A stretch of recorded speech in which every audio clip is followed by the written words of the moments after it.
नमस्कार दोस्तों। आज हम बहुत महत्वपूर्ण और सुंदर चीज़ पे बात करेंगे, प्रेम पर, प्रेम के मनोविज्ञान पर। प्रेम एक ऐसी चीज़ है जिसको हमने कभी ना कभी महसूस किया है, जिया है, जाना है। आज की इस वीडियो में हम प्रेम के पीछे के मनोविज्ञान को समझने की कोशिश करेंगे। प्रेम जो हम समझते हैं वही है या कुछ और है? हार्मोन्स का इसमें कितना योगदान है? दुनिया के महान विद्वान या मनोवैज्ञानिक इसके बारे में क्या कहते हैं, वो सब जानेंगे धीरे धीरे। चलिए शुरू करते हैं। सबसे पहले समझ लेते हैं प्रेम का अर्थ। प्यार का अर्थ क्या है? प्रेम सिर्फ रोमांटिक रिश्तों या फिल्मों तक सीमित नहीं है। यह प्रेम माता पिता, भाई बहनों या दोस्तों से प्रेम तक भी सीमित नहीं है। इसकी परिभाषा और इसका दायरा बहुत व्यापक है। प्रेम का असली मतलब शायद करुणा, प्रेम भाव, एक दूसरे के प्रति लगाव भी हो सकता है। जैसा कि महात्मा गांधी ने कहा था, जहाँ प्रेम है वहाँ जीवन है। प्रेम एक शक्ति की तरह कार्य करता है आपके जीवन में। अगर प्रेम होगा तो आपका जीवन सार्थक होगा। महात्मा गांधी कहते हैं कि जीवन में अगर प्रेम है तो आपका जीवन उज्जवल होगा। जब हम प्रेम की बात करेंगे तो सिर्फ दिल की बात नहीं करेंगे। इसमें मस्तिष्क का क्या योगदान है, रसायनों का क्या योगदान है। इन ऐसे प्रमुख रसायन हैं जो प्रेम को ऊपर नीचे कर सकते हैं। ऑक्सीटोसिन, डोपामाइन और सेरोटोनिन, ये ऐसे प्रमुख 3 रसायन हैं जो प्रेम को इधर से उधर करने में भूमिका निभाते हैं, क्योंकि ये रसायन प्रमुख तौर पर आपकी खुशी, उत्साह के लिए उत्तरदायी हैं। आप कितना खुशी महसूस कर रहे हैं, आप कितना उत्साह महसूस कर रहे हैं, उसमें जरूर डोपामाइन लेवल, ऑक्सीटोसिन लेवल का योगदान होता है। आपने देखा होगा कि किसी एक व्यक्ति को देखने से आप वो उत्साह, वो खुशी महसूस नहीं करते हैं, बट आप जिसको प्रेम करते हैं वो बस आपको दिख जाए तो आप चहकने लगते हैं, महकने लगते हैं, आपको बहुत खुशी होती है। तो आपके शरीर में ऑक्सीटोसिन नामक हार्मोन अपना काम कर रहा है। अगर प्रेम की प्रक्रिया को समझें तो इसमें 2 महत्वपूर्ण पहलू होते हैं, आकर्षण और लगाव। इन दोनों में क्या अंतर है? आकर्षण वह पहली प्रक्रिया है जिसमें हम किसी व्यक्ति के समीप खिंचे चले जाते हैं। खिंचे क्यों चले जाते हैं? या तो हमें उस व्यक्ति के बारे में व्यक्तित्व अच्छा लगता है या उसकी सुंदरता।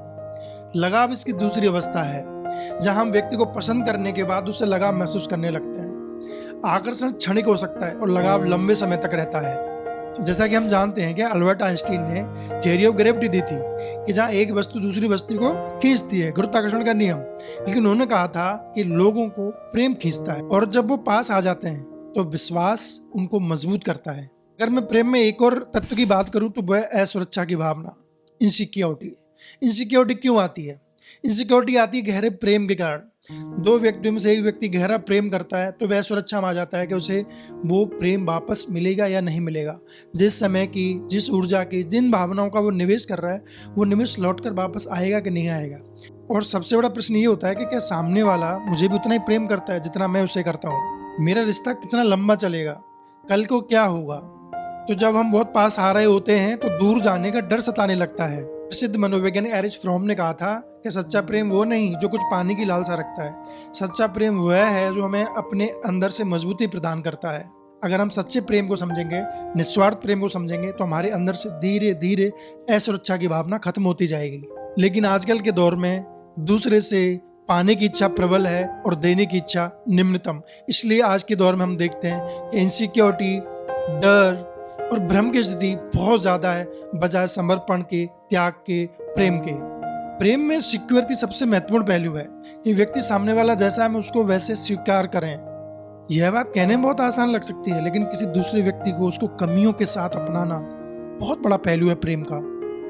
हम में से अक्सर लोग इस बात में विफल हो जाते हैं। हम व्यक्ति को स्वीकार नहीं कर पाते हैं। हम उस व्यक्ति को अपने एक सांचे में, एक ढांचे में ढालने की कोशिश करते हैं और ये गलती हम सब करते हैं। शायद सबसे कम गलती जो ये करेगा वह निस्वार्थ प्रेम के उतना करीब जाएगा। हम शायद बच नहीं पाएंगे इस चीज से, लेकिन जो सबसे कम इस कोशिश को करेगा शायद वो इस कोशिश में सबसे ज्यादा सफल हो पाए।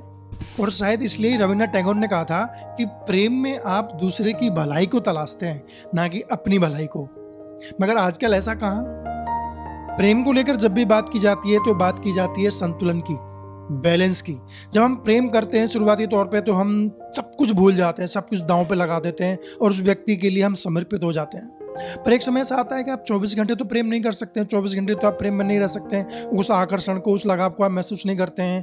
अंतोगत्वा तो आपको अपने जीवन के अन्य पहलुओं की तरफ लौटना पड़ेगा, आपको रोज़मर्रा की चीज़ों की तरफ लौटना पड़ेगा।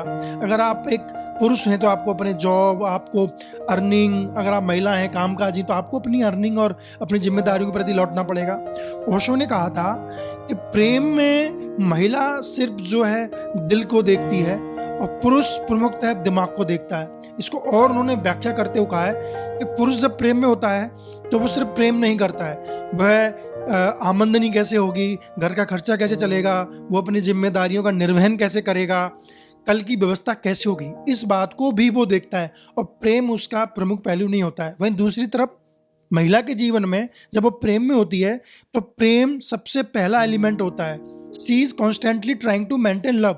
वो प्रमुख तौर पे प्रेम को ही देख रही होती है और बाकी चीज़ें उसके लिए प्रमुख नहीं होती हैं। तो ये जो बैलेंस है प्रेम के बीच, ये सबसे महत्वपूर्ण पहलू है।